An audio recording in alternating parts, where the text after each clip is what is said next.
सञ्चालकज्यू, यस कार्यक्रमका अध्यक्षज्यू, प्रमुख अतिथिज्यू, विशिष्ट अतिथिज्यू एवं यस मञ्चमा उपस्थित सम्पूर्ण अतिथिज्यू तथा निर्णायकज्यूहरू, आज बागलुङ उद्योग वाणिज्य सङ्घले आयोजना गरेको यो बागलुङको आवाससँग सम्बन्धित कथा वाचन प्रतियोगितामा म यसै बागलुङ जिल्लाको चिल्ड्रेन लाइफ इङ्ग्लिस बोर्डिङ स्कुलको कक्षा 6 मा अध्ययनरत छात्रा सिमरिका थापा मगरको तर्फबाट हार्दिक नमन व्यक्त गर्दछु।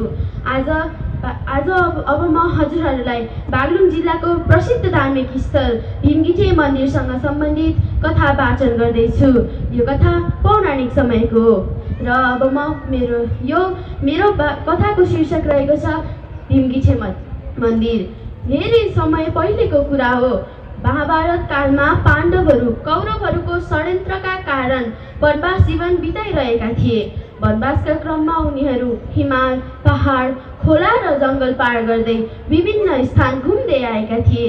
यसै क्रममा उनीहरू अहिलेको बागलुङ जिल्ला बडिघाट गाउँपालिकाको भीमगिठे भन्ने ठाउँमा आइपुगे।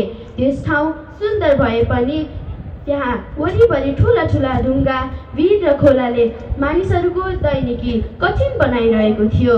त्यहाँ एक विशाल गिठे ढुङ्गाले मानिसहरूको